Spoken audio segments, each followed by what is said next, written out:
Esse caso é simplesmente único, porque é de uma psicopatia absurda. 2 pessoas idosas foram vítimas de um crime extremamente violento, não somente pela execução, mas por todo o planejamento. Esse é o tipo de crime que não acaba com a descoberta do assassino.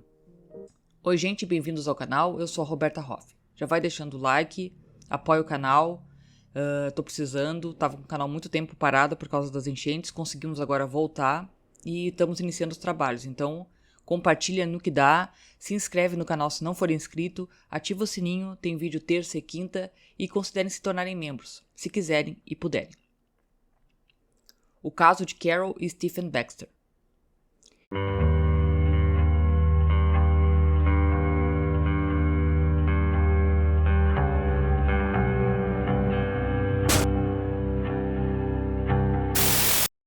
Stephen Baxter e a esposa Carol eram casados desde 2000 e moravam em Mersey Island, no Reino Unido, quando o caso aconteceu.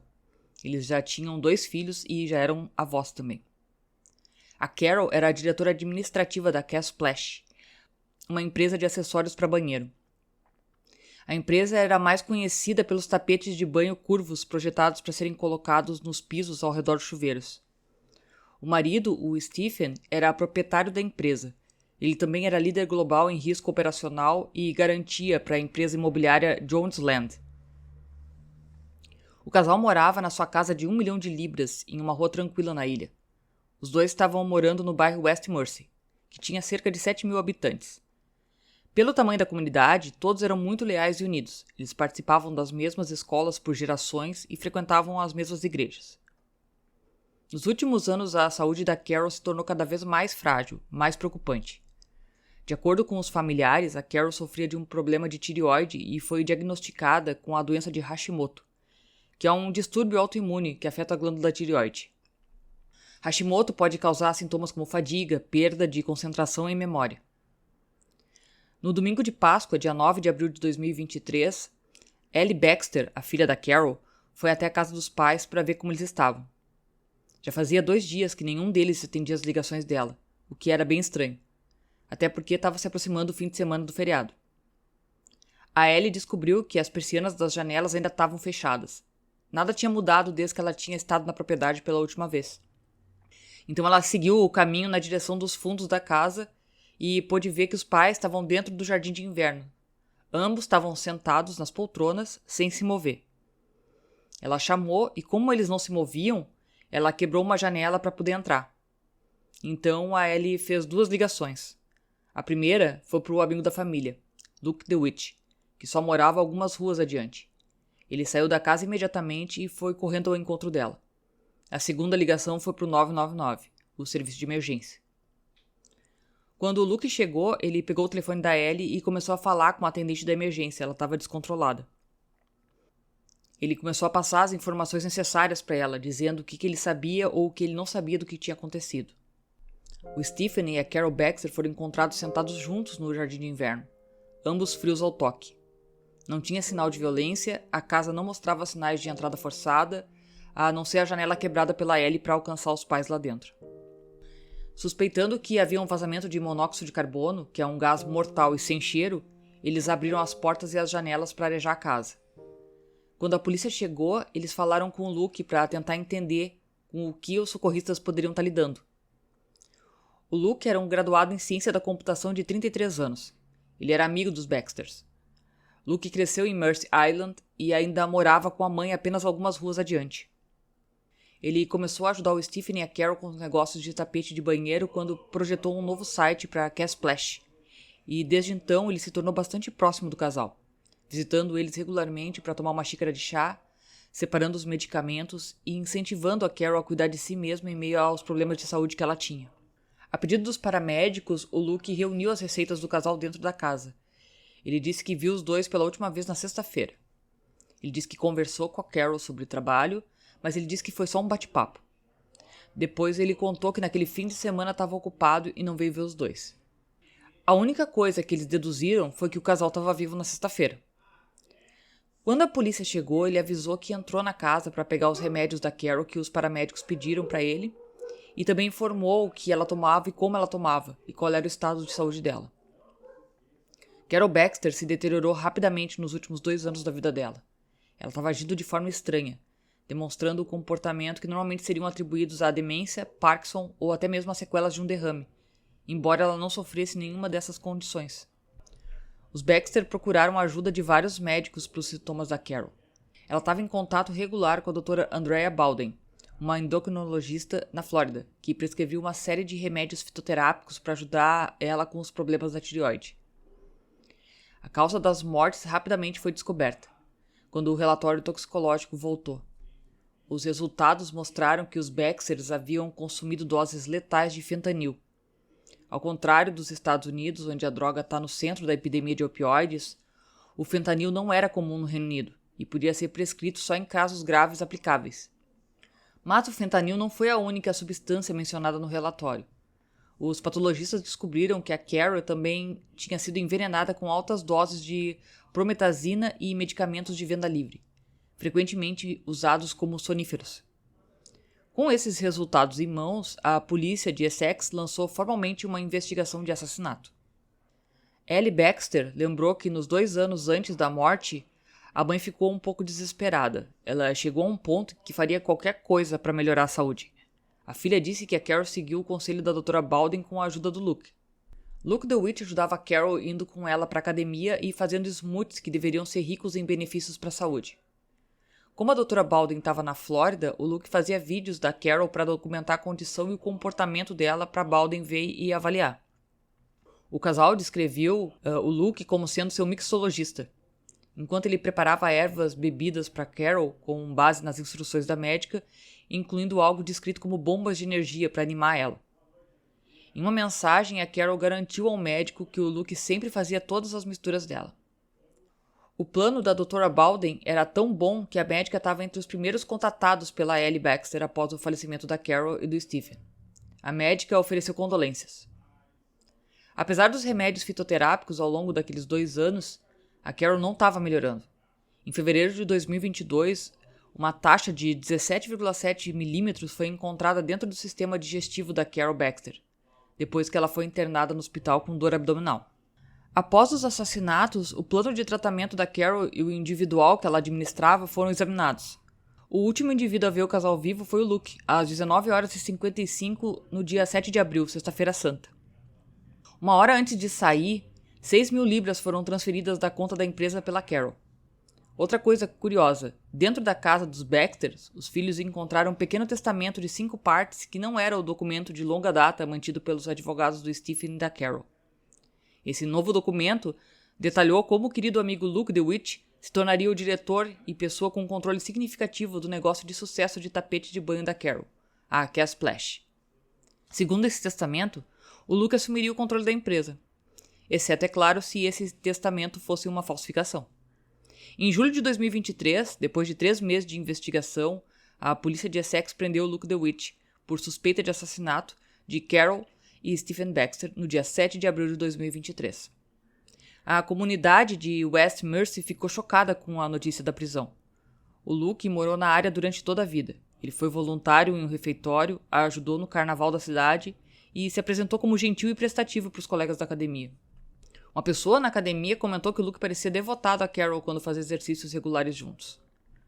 Com seus amigos, o Luke era um homem normal e um pouco estranho. Um ex-amigo disse a um jornal no Reino Unido que ler a reportagem afirmando que o Luke tinha uma namorada foi mais chocante do que o fato dele ter sido preso por duplo assassinato. Não estava claro se o Luke realmente estava namorando. Aos 33 anos, o graduado em ciência da computação mostrou pouco interesse em desenvolver relacionamentos. Ele jogava videogame e ocasionalmente ia à Comic-Con. Para muitos que o conheciam, ele era simplesmente tímido. De acordo com os membros da família, os Baxter tiveram pena do vizinho mais jovem. Eles ficaram felizes por ter ele por perto para ajudar, porque acreditavam que ele estava sozinho, e como descreviam como um nerd estranho, a empatia deles pelo jovem solitário cresceu. Quando em 2021 o Luke perdeu o pai para o câncer, ele tomou a decisão de melhorar a saúde e começou a frequentar a academia com a Carol e perdeu muito peso. O tempo que o Luke passava com os Baxters aumentou a partir desse ponto. Os filhos comentaram mais tarde que eles simplesmente ficavam sentados, tomavam uma xícara de chá com eles, mas ele estava sempre lá. Quando a casa do Luke DeWitt foi revisitada, a polícia descobriu que ele dividia o quarto com a mãe. Tinha 2 camas de solteiro, a dela com lençóis rosa e a dele com um azul, no mesmo quarto. Tinha uma caixa de taxa semelhante à encontrada no abdômen da Carol Baxter 1 ano antes. Junto tinham essas cápsulas de remédio que ele tinha aberto cuidadosamente. A busca também localizou adesivos de fentanil e o que eles descreveram como um tesouro. Porque eles revistaram a bolsa dele e descobriram que ele carregava remédios usados e não usados, que estavam acessíveis a ele desde a morte do pai. Parece que tinha sido prescrito um analgésico de alta resistência para o Vermont DeWitt para aliviar a dor do câncer dele, antes da morte dele em 2021. Então foi possível extrair os restos do medicamento até mesmo de adesivos usados.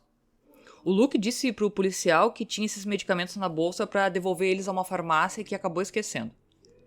Só que o desejo do Luke de ganhar muito dinheiro pode não ter sido a única coisa que levou ele a fazer o plano contra os Baxters. Parece que foi uma coisa muito mais elaborada, porque quando os investigadores de Essex examinaram o celular dele, eles viram fotos perturbadoras dos Baxters caídos nas poltronas, na mesma maneira que a filha encontrou eles no domingo de Páscoa. E aqui começa a loucura suprema desse caso. Na sexta-feira anterior, no mesmo dia em que o Luke foi filmado andando da casa, ele ativou um aplicativo de telefone dele. O aplicativo iHeartCam, ele é usado para monitorar animais de estimação. Ele funciona usando um segundo dispositivo móvel, como uma câmera de vigilância, que pode ser colocado em qualquer lugar. Imagens recuperadas do celular do Luke mostraram que ele tinha capturado o estado dos Baxter quando eles faleceram. As imagens da câmera móvel daquele dia mostraram o Luke voltando para casa com a cabeça baixa, olhando para o telefone. Os investigadores chegaram à conclusão de que o Luke DeWitt estava na casa dele a algumas ruas de distância, observando o casal morrer no celular. O telefone pessoal do Luke não foi o único dispositivo eletrônico recuperado. Durante a investigação na casa dele, a polícia encontrou nada menos do que 80 dispositivos diferentes. Cada um deles foi usado para se corresponder com os Baxters em algum momento nos 2 anos anteriores. Não como o Luke, o amigo nerd prestativo, mas como várias personas falsas. Cada persona parecia ter sido projetada para manipular os Baxters, primeiro a Carol e o Stephen, mas depois também até a filha deles. O chefe entre essas identidades falsas era uma das pessoas que os Baxters mais passaram a confiar, que era a doutora Andrea Baldwin. Ele criou mais de 20 personas, e algumas delas era essa médica que estava na América e que passava informações e remédios para Carol. Depois disso, o comportamento da Carol se tornou errático porque ela estava sendo envenenada regularmente. Luke DeWitt foi a julgamento em fevereiro de 2024, Chelmsford Crown Court. Ele chegou em uma cadeira de rodas que ele disse que era necessária devido a um problema em uma das pernas. Ele negou à promotoria o acesso aos seus registros médicos e não apresentou nenhum exame ou evidência desse problema. A promotoria afirmou que ele estava apresentando uma doença falsa para obter simpatia do júri. O tribunal ouviu que o Luke não era visto em nenhum hospital há anos. Durante o depoimento dele, o júri ouviu a história do elaborado plano de engano do Luke. O plano tinha cerca de 7 personalidades centrais, embora na aplicação da lei contasse um total de 20 identidades distintas. A primeira foi a Cheryl, a quem o Luke explicou ser alguém que a Carol poderia conversar e expor todas as suas queixas a ele, um homem de 33 anos. Ele argumentou que as suas muitas identidades falsas usadas para se corresponder com a Carol não foram projetadas para fins nefastos. Na verdade, ele argumentou que o Stephen Baxter estava no plano que o Luke bolou. Ele disse que a logística, os telefones, as mensagens de WhatsApp e e-mails foram ditados pelo Stephen, para enganar a Carol. Tudo isso foi pensado para garantir que a Carol sentisse como se estivesse recebendo ajuda para sua saúde física e mental. Logo após a chegada da falsa amiga Cheryl, veio a doutora Andrea Baldwin, a endocrinologista fictícia da Flórida, que prescrevia um conjunto de remédios fitoterápicos para ajudar ela com os seus problemas de tireoide. Para ajudar a manter a Carol em conformidade com o regime de medicação da doutora Baldwin, o Luke também inventou a Linda, outra paciente da médica. Uma mensagem da Linda para Carol Baxter dizia: "Faça o que a Andrea diz ou você terá outros problemas." O tribunal ouviu que a Carol passou a confiar tanto na Linda que ela repetidamente solicitou para conhecer ela pessoalmente. Reuniões seriam organizadas, mas nunca aconteceriam. Em uma ocasião, o Luke, se passando por um desses personagens, convenceu a Carol e Stephen a fazer uma viagem de 3 horas até um hotel para um encontro pessoal. Casos como este e outras mensagens entre os personagens fictícios e o Stephen mostram que não havia nenhuma maneira realista de acreditar que ele fazia parte do elaborado plano do Luke. Parecia que pelo menos alguns dos personagens pretendiam isolar Carol dos filhos, bem como ignorar o conselho médico apresentado pelo médico verdadeiro do Reino Unido, que ela estava visitando. Outros personagens construíram confiança ao oferecer conexões. A Jane foi apresentada como a irmã de uma colega que sofria de Hashimoto.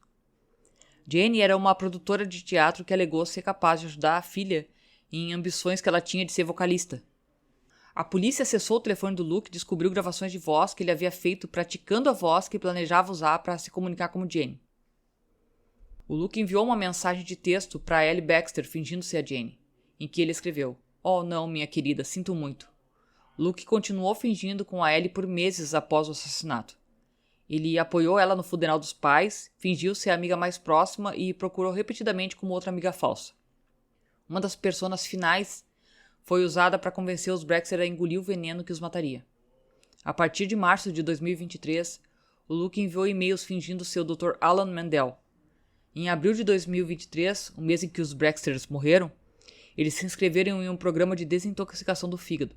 Foi nessa recomendação final que o Luke convenceu não apenas a Carol, que havia se acostumado a beber as misturas dele, mas também o Stephen, que não precisava ingerir uma das misturas que ele fez. O Luke avisou que não teria um gosto agradável.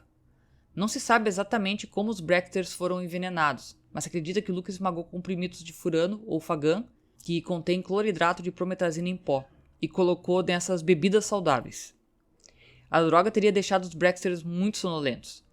O fentanil extraído dos adesivos prescritos para o seu falecido pai provavelmente foi colocado no chá naquele dia. O iPad da Carol foi aberto em um aplicativo de internet banking e a transferência de 6.000 libras foi feita. Se acredita que o Luke fez isso enquanto ainda estava na casa e enquanto Carol e o Stephen estavam inconscientes. Se descobriu que um testamento falso deixando o Luke no controle da empresa estava escrito em um dos telefones celulares dele. Luke DeWitt foi condenado por 2 acusações de assassinato.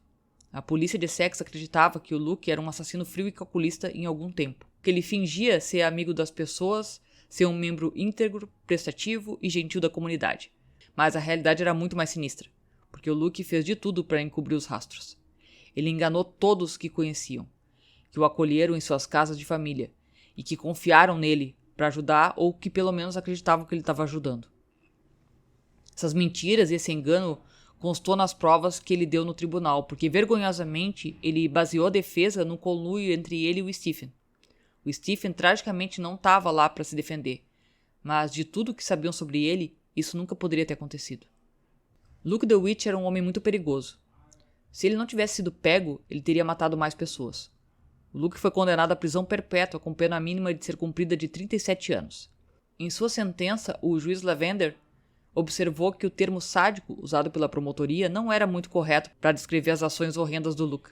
O juiz declarou que o que ele fez foi cruel e sem sentido, mas não tinha certeza se isso podia ser descrito adequadamente como sádico, considerando que é claramente possível que o real motivo tenha sido o desejo de controle dos outros, como ele manipulou e controlou a Carol Baxter por 2 anos antes da sua morte e como ele continuou a manipular a Helena Baxter após a morte dos pais. O juiz disse que sabia que nada poderia trazer a família de volta, sua amorosa mãe e seu generoso pai, mas que ele não faria isso novamente com ninguém. Bom, gente, esse foi o caso de hoje. Obrigada por terem visto o vídeo até aqui. Caso não seja inscrito, se inscreva. Acione o sininho para receber as notificações de novos vídeos. Deixe um like no vídeo, não custa nada e ajuda muito. Compartilhe se conhece alguém que gosta desse tipo de conteúdo.